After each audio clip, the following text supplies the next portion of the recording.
Bienvenue pour cette troisième séance consacrée aux sources franciscaines.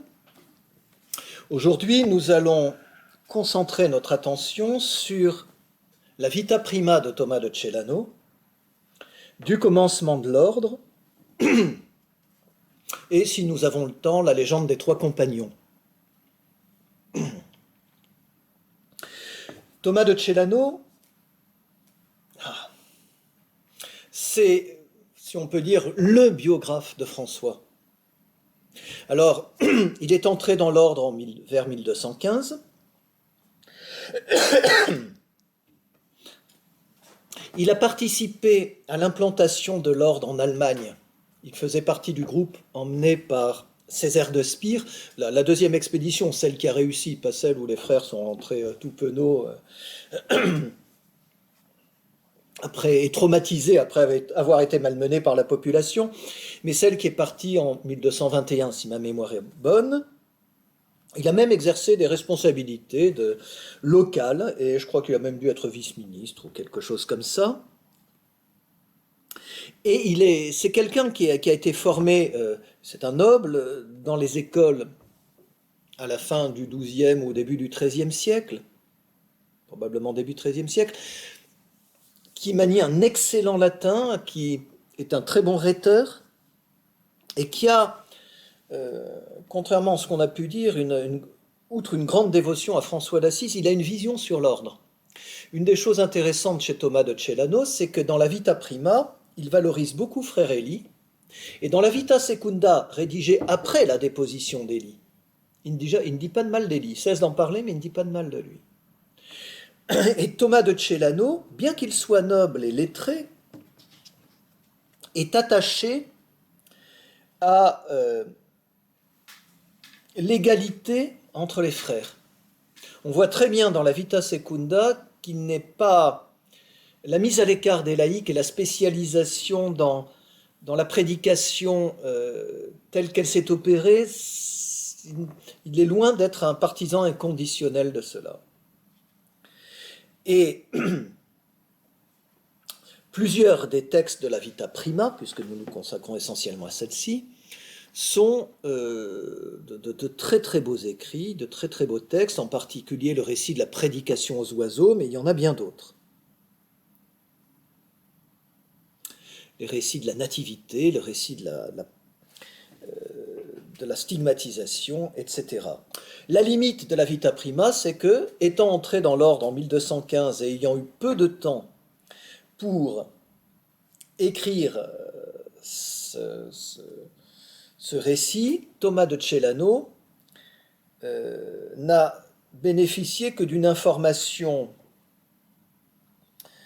parcellaire et trop peu poussée sur l'itinéraire de conversion de François et les toutes premières années de la fraternité mineure. Ce qui fait parfois, il ne connaît que le cadre général de l'événement, il invente les circonstances. Alors ça, c'est assez général, non pas que les hommes du Moyen-Âge méprisent la vérité ou n'accordent que peu d'importance à l'exactitude historique, mais on est dans une pensée encore très largement symbolique où il est important que le sens spirituel des événements est encore plus important que leur exactitude littérale. Et puis il y a des événements sur lesquels il n'est pas très bien informé, ou alors il télescope plusieurs choses. En particulier, Thomas va expliquer que, après la scène du renoncement devant l'évêque, François va rebâtir 3 églises. Quand on lit les sources les mieux informées, du commencement de l'ordre et surtout la légende des 3 compagnons, François ne rebâtit qu'une seule église, Saint-Damien, ce qui est beaucoup plus logique, vu la parole qu'il a reçue devant le crucifié de Saint-Damien. Répare mon église, il n'a pas dit répare mes églises. Et François et ses frères ont dû rebâtir ou réparer la portion culte quand ils y sont arrivés aux alentours de 1210. Mais Thomas télescope plusieurs choses dans la même période, etc. Et en particulier, la découverte de l'Évangile. Alors j'ai eu l'occasion de m'en expliquer plusieurs fois dans mes livres ou mes articles, mais est quelque part antidaté par Thomas, ce qui pose un problème. On va y revenir. Pour l'instant, regardons déjà, bien justement, c'est exactement ça, la découverte de l'Évangile par François. Alors petite remarque, je vous laisse lire par vous-même les grands récits qu'il propose. Là, je m'attache, dans le cadre limité de cette séance, à 2 épisodes où justement la comparaison avec d'autres sources est intéressante. Un de chez l'anneau 21. Thomas écrit « Entre-temps, ayant changé, nous sommes donc après la renonciation devant l'évêque, ayant changé d'habit. » Thomas nous a dit qu'il va nous dire que François avait un habit d'ermite, ce qui correspond à un statut reconnu à l'époque. Et de fait, François avait certainement la protection de l'évêque d'Assise que l'évêque avait signifié, vous savez, en l'enroulant de son manteau. Ce n'est pas d'abord un geste de pudeur, mais un geste à portée symbolique et juridique.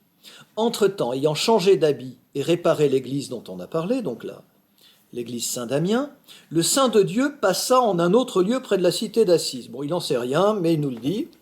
Suivons-le. Là, commençant à reconstruire une église en ruine et presque écroulée, il ne s'arrêta pas à un bon commencement, mais conduisit tout à son achèvement. De là, il se transporta vers ça serait l'église Saint-Michel de la Spina, non, Saint-Pierre de la Spina, De là, il se transporta vers un autre lieu qui s'appelle la Portioncule et où se trouvait une église de la Bienheureuse Vierge et Mère de Dieu. Elle avait été construite anciennement, mais alors était abandonnée, nul ne s'en souciait. Voyant qu'elle était ainsi détruite, bouleversé de piété, car il brûlait de dévotion vers la mère de toute bonté, le Saint de Dieu se mit à séjourner là en permanence. Quand on lit la légende dite des 3 compagnons, en fait c'est seulement au retour de Rome que François et ses premiers compagnons s'installent d'abord à Rivotorto, puis quand ils quittent Rivotorto, à la Portioncule. Il advint que, comme il avait fini de réparer cette église, c'était à 3e année depuis sa conversion, à cette époque, il portait comme un habit d'ermite, ceint d'une courroie, disons d'une ceinture en cuir, il tenait un bâton à la main et marchait les pieds chaussés. Puis, poursuit le paragraphe suivant, un jour qu'on lisait en cette église l'évangile contant comment le Seigneur envoya ses disciples prêcher, et que le Saint de Dieu qui se trouvait là avait tant bien que mal compris les paroles évangéliques, une fois terminée la célébration de la messe, il pria le prêtre de lui exposer l'évangile. C'est intéressant, parce que ça correspond bien à la culture de François. Il entend, l'évangile est lu en latin. François comprend à peu près, mais pas absolument tout, parce qu'il manie le latin de manière un peu rudimentaire, imparfaite. Et il demande au prêtre de lui exposer l'évangile lors de la célébration d'une messe. Alors, comme le prêtre lui avait tout expliqué par le menu, saint François, entendant que les disciples du Christ ne devaient pas posséder d'or, d'argent, de monnaie, et ne porter en route ni besace, ni sac, ni pain, ni bâton, ni avoir de chaussures, ni tunique de rechange, mais prêcher le royaume de Dieu et la pénitence, aussitôt il exulta en l'Esprit de Dieu et dit « C'est cela que je veux, c'est cela que je cherche, c'est cela que je désire faire du plus profond de mon cœur. » Et donc, il abandonne ses vêtements, son bâton, enfin ses chaussures, son bâton, sa ceinture. Il s'attache une simple corde ou cordelette autour des reins et il prend un habit de vile étoffe très rude et tout le reste de ce qu'il avait entendu, avec la plus grande diligence, avec la plus grande révérence, il brûlait de le mettre en pratique et donc il se met à prêcher. Alors, je dirais que sur le fond, Thomas dit de manière très belle, c'est un très beau latin et c'est tout à fait dans le style d'une légende officielle et en même temps avec quelque chose de profond sur le désir qui habite le cœur de François. Ce désir qui est fondamental, Thomas l'a parfaitement perçu. Le problème,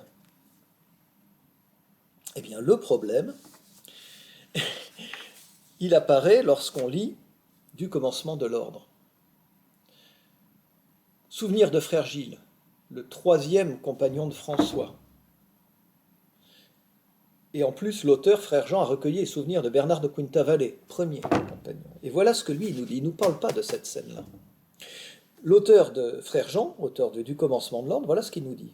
Au paragraphe 10 et 11 de son texte, au passage, chose importante, du commencement de l'ordre, ex-anonyme de Pérouse, le héros, le personnage principal, ce n'est pas François d'Assise. C'est la fraternité mineure, avec comme leader François. Mais le héros, le sujet du livre, c'est la fraternité. Et l'auteur, et là on voit qu'on n'est pas dans la même ligne par exemple que Frère Léon, montre comment des débuts très modestes et presque misérables, l'auteur du commencement de l'ordre insiste sur le rejet dont sont victimes les premiers frères, fait qu'on leur jette même des pierres, de la boue, qu'à un moment il explique qu'on on fait s'éloigner les jeunes filles de peur que ces espèces de types hirsutes ne leur fassent du mal, va devenir un ordre puissant reconnu par l'Église qui fait un bien fou.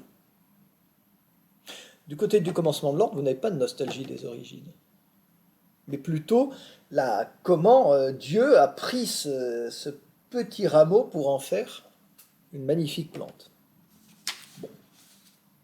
Et voilà ce qu'il nous dit au paragraphe 10-11. L'aversion des témoins oculaires de l'épisode.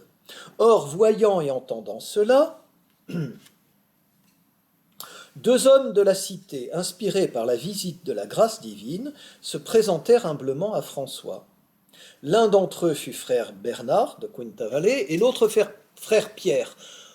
Probablement, mais on n'en est pas sûr, Pietro Catani. Dans l'ancien totum, on disait Pierre de Catane. Le problème, c'est que le gars n'est jamais né en Sicile et n'y a probablement jamais mis les pieds dans l'île de la Sicile. Alors, dans le nouveau totum, on a fait une erreur. Il y a qui m'est dû en partie, il y a un bourg, une bourgade en Ombrie qui s'appelle Borgo Cataneo. Et j'ai lu un article qui disait que Pietro Catani renvoyait à Borgo Cataneo. Je l'ai dit à Jacques Dallarin et on a pris ça comme traduction. Et évidemment, 2 semaines après la parution du Totum, je suis tombé sur un autre article qui disait que l'exploration des archives communales montre que ça ne peut pas être cette hypothèse est fausse. Bon, voilà. Donc, ils lui dirent, Bernard et Pierre, simplement, « Dorénavant, nous voulons être avec toi et faire ce que tu fais. Dis-nous donc ce que nous devons faire de nos biens. » Exultant du fait de leur venue et de leur désir, il leur répondit avec bienveillance, « Allons demander conseil au Seigneur. » Ils s'enfurent donc à une église de la cité, y entrèrent, s'agenouillèrent et dirent humblement en prière, « Seigneur Dieu, Père de gloire, nous te prions pour que, par ta miséricorde, tu nous montres ce que nous devons faire. » Leur prière achevée, ils dirent au prêtre de cette église qui se trouvait là, « Seigneur, montre-nous l'évangile de notre Seigneur Jésus-Christ. » Paragraphe 11. Comme le prêtre avait ouvert le livre, car eux-mêmes ne savaient pas encore bien lire, ils trouvèrent aussitôt le lieu où il était écrit « Si tu veux être parfait, va, vends tout ce que tu as, donne-le aux pauvres, et tu auras un trésor dans le ciel. » Tournant à nouveau les pages, ils trouvèrent « Qui veut venir à ma suite ?» etc. Et tournant encore, ils découvrirent « N'emportez rien en chemin » etc.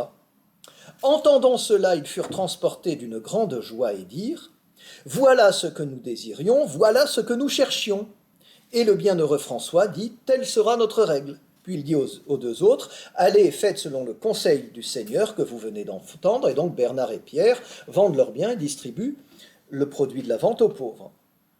Il y a plusieurs choses intéressantes. D'abord, le premier frère mineur à avoir vraiment fait ce geste, ou les premiers, ce sont Bernard et Pierre. François, lui, il a renoncé à son héritage au profit de sa famille. Deuxième chose, c'est très intéressant la remarque de François, telle sera notre règle, parce que ces 3 passages, vous les trouvez à des points stratégiques dans la règle non bullata. C'est vraiment le noyau primitif de la forme de vie des frères, de la règle non bullata, qui s'est enrichie, comme on l'a vu, progressivement, au fil du temps, jusqu'à devenir un document de d'une vingtaine de pages au moins, d'une vingtaine de pages. Troisième chose, nous retrouvons exactement la même insistance sur le désir qui habite le cœur de François et de ses compagnons. Voilà ce que nous désirions, voilà ce que nous cherchions. Et puis on comprend bien la démarche. Alors il y a deux possibilités au passage. Soit nous avons affaire à des sortes biblicae, c'est-à-dire que François et ses compagnons demandent à être mis, probablement pas la Bible en entier parce que c'est un gros volume, mais l'évangéliaire, et ils l'ouvrent 3 fois au hasard. Chose qui avait déjà été pratiquée par saint Antoine, le père des moines d'Occident, saint Augustin avec les lettres de saint Paul, etc. Même si ce n'était pas très bien vu de point de vue hagiographique. Soit ils avaient les épisodes en tête, ils savaient ce qu'ils voulaient, mais ils ne savaient pas où le trouver, ils demandent aux prêtres de leur identifier et de leur montrer les passages. Les deux hypothèses sont possibles. Bon, ça n'a pas une immense importance.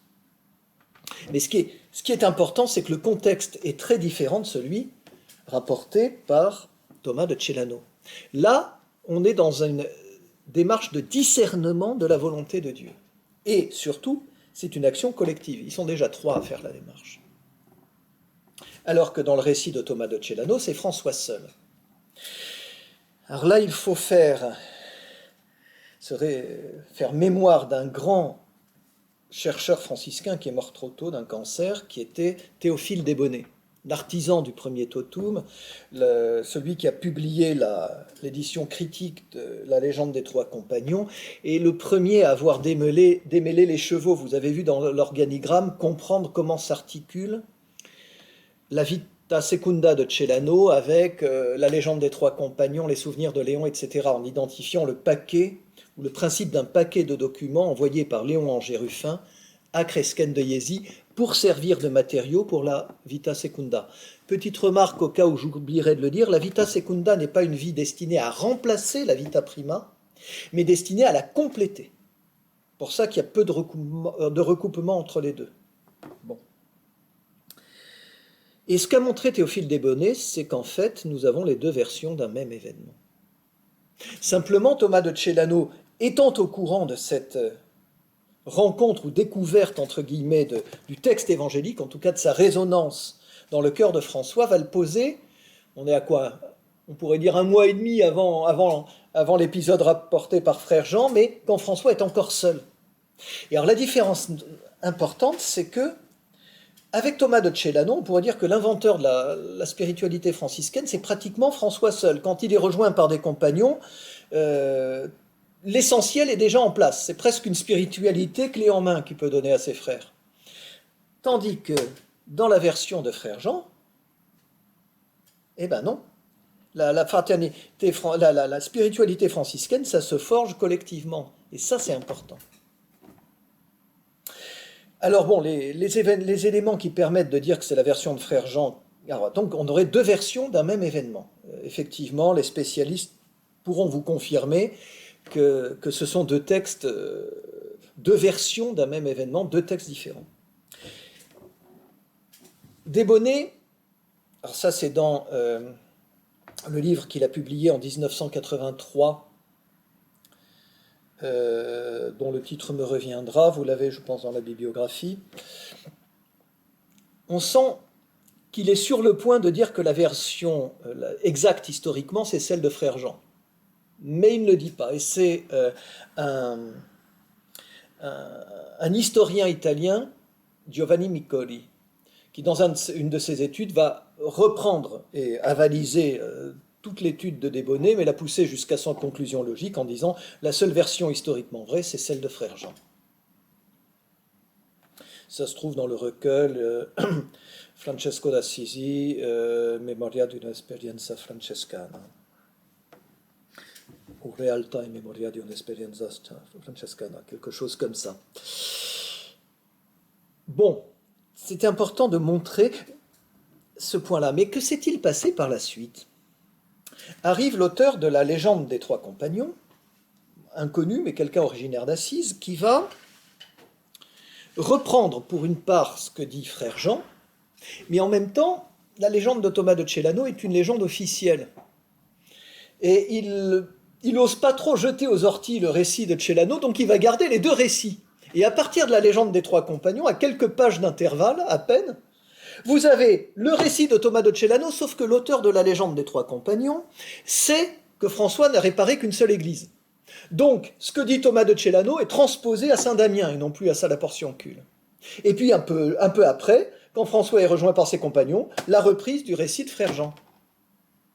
Et à partir de là, on va voir les deux récits qui en fait relatent un même événement présent dans les vies. Arrive ensuite notre ami Bonaventure, qui va reprendre l'ordre de la légende des trois compagnons. Simplement, lui, comme il suit, les deux récits présents dans la légende des trois compagnons, mais comme lui suit Thomas de Celano, il renvoie le premier récit à la Portiuncule, et il ajoute un truc dont il ne sait strictement rien, il explique que c'est une messe des apôtres. Ça fait plus sérieux, plus apôtre, c'est envoyé, ça insiste sur la mission. Il n'en sait strictement rien.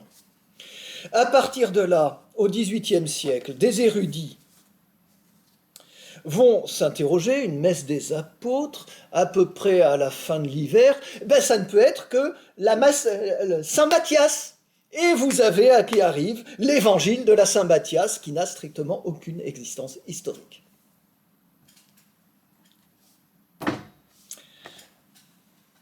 Mais retenons que, Celano avait bien retenu l'impact affectif et le désir qui habitait le cœur de François. Simplement, ne connaissant pas les circonstances exactes, il les a reconstituées de manière plausible, mais ça tombe à côté. Voilà. Comme je disais, je n'aurai pas le temps de détailler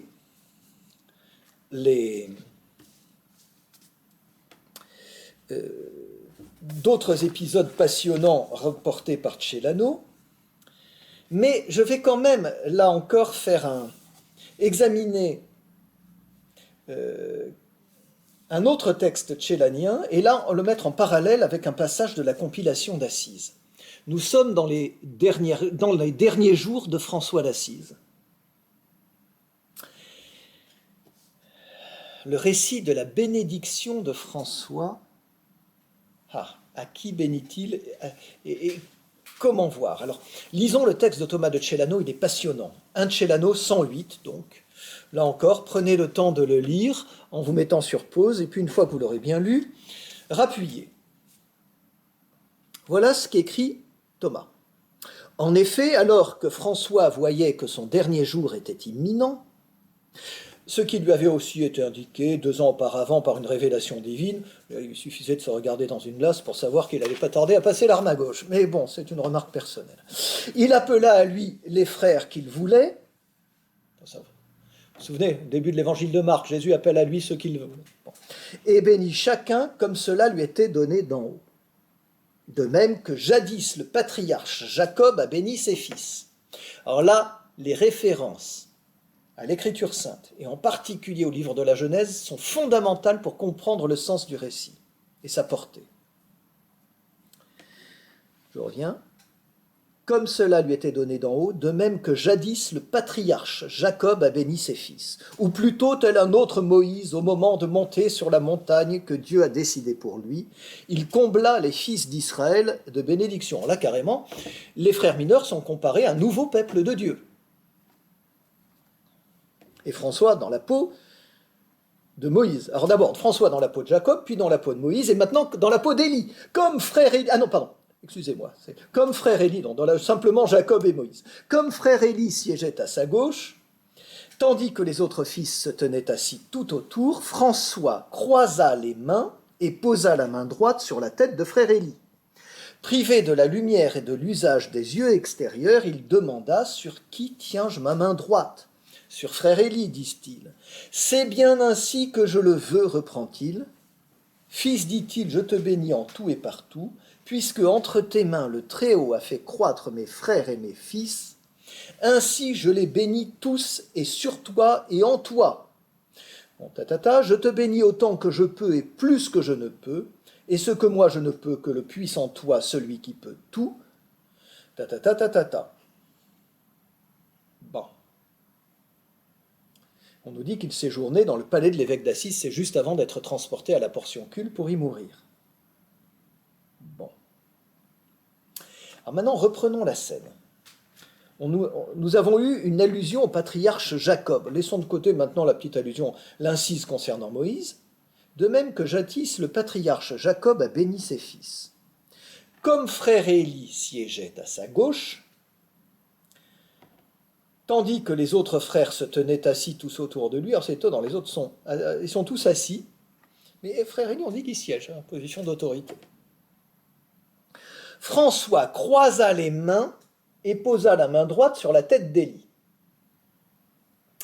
Alors, dans le livre de la Genèse, vous avez un récit où cette action est posée. C'est la bénédiction par Jacob des deux fils de Joseph, Éphraïm et Manassé. Où le patriarche Jacob, qui est aveugle, François aussi, c'est pour ça qu'il demande si c'est bien sur la tête d'Élie qu'il a posé la main. Alors, comme souvent dans la Bible, souvenez-vous des deux fils d'Abraham.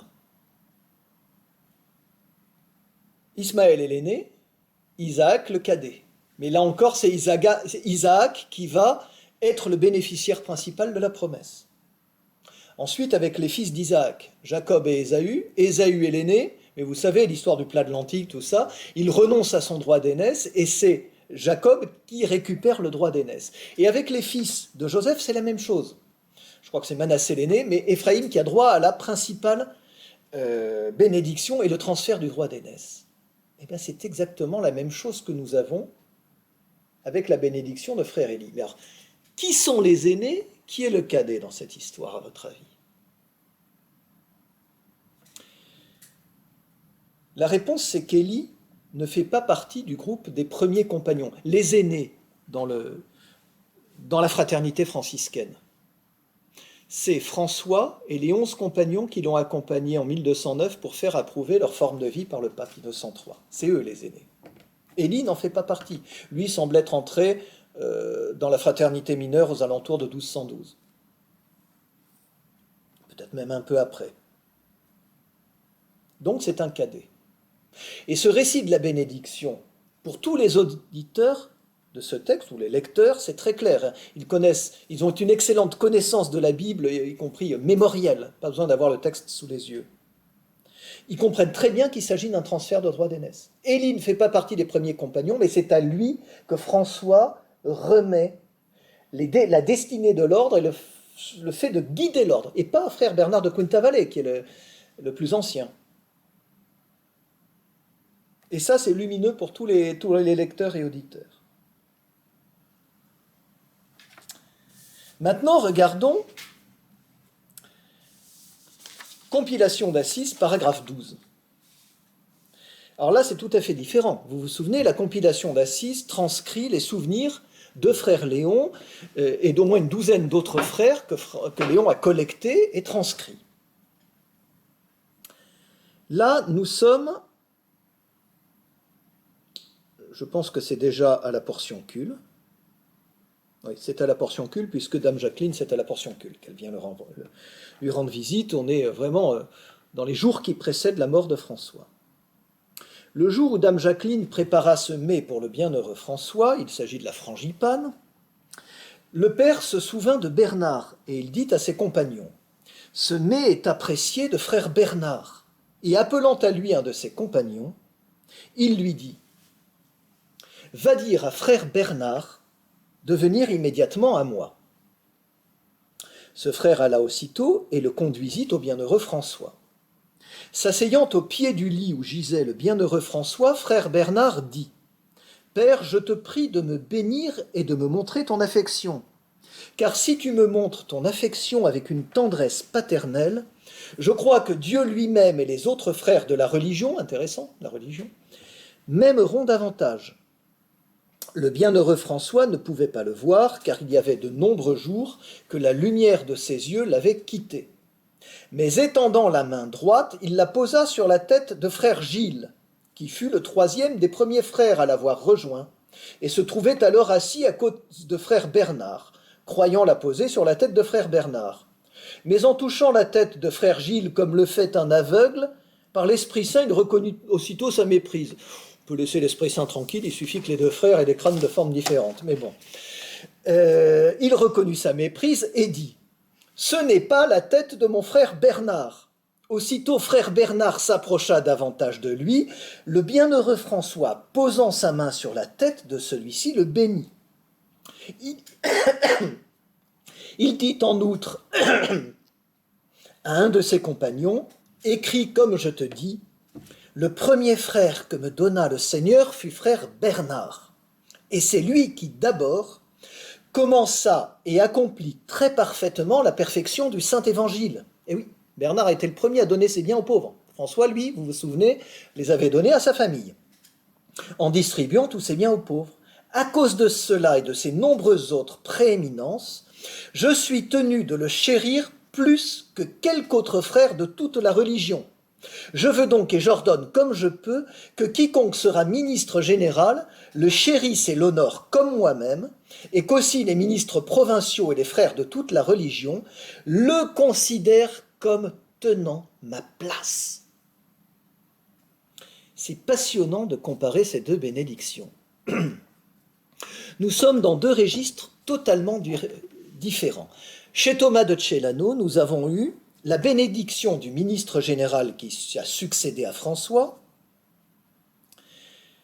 et l'authentification par François, écrit sous la plume de Thomas de Celano, de la confirmation de cette autorité de Élie sur les frères. Transfert du droit d'aînesse, c'est bien lui qui est chargé de guider l'ordre, enfin la religion pour François, bien qu'il ne fasse pas partie des premiers compagnons. Là, on est dans un registre différent. Si vous avez déjà visionné la séance sur les écrits de François, comme un peu dans la lettre à frère Léon. Là, on est dans le registre non plus de l'autorité de gouvernement, mais de l'autorité charismatique. Et ça a été remarquablement mis en lumière par Raoul Manzelli, grand universitaire italien qui est mort lui aussi prématurément. Il a montré qu'il y a chez François d'Assise une stratégie d'exemplarité. Vous vous souvenez, on a dit que François n'est pas satisfait de l'évolution de l'ordre, mais comme c'est un réaliste, il en prend acte, et par son exemple personnel, au péril de sa santé, et par ses écrits, il témoigne, il fait jouer à plein son autorité charismatique de fondateur et de saint, après avoir renoncé à l'autorité de gouvernement, en rappelant et en montrant par sa vie ce que c'est qu'être frère mineur à ses yeux. Qu'est-ce que c'est qu'un frère mineur? Comment doit-il vivre? Mais cette stratégie, bon d'accord, il y a les écrits, il y a le testament qui est venu préserver la règle des fausses interprétations, en tout cas c'est en cet esprit-là que François l'a rédigé.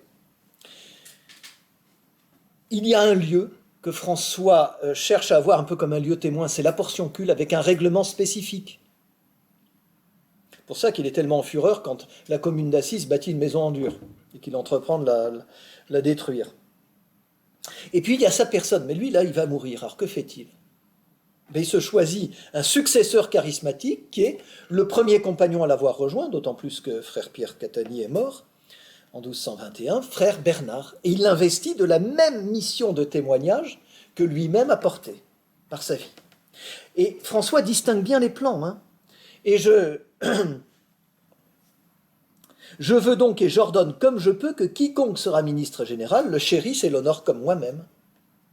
Alors j'en ai parlé avec Jacques Dallerin, qui me disait au départ, parce que Dallerin avait beaucoup étudié de Celano quand il s'est intéressé aux sources franciscaines, je pensais que la version authentique était celle de Celano, puis après j'ai pensé qu'il y avait les deux étaient bonnes, maintenant je pencherai pour celle rapportée par Léon, mais là je pense que François, qui distingue très bien les différents plans d'autorité, je pense que les deux bénédictions sont authentiques et tout à fait crédibles parce qu'on n'est pas sur les mêmes plans. Et François sait très bien que l'ordre doit être gouverné, il a choisi Élie pour le faire, et il veut que le flambeau du témoignage charismatique continue à rayonner, donc il choisit Bernard.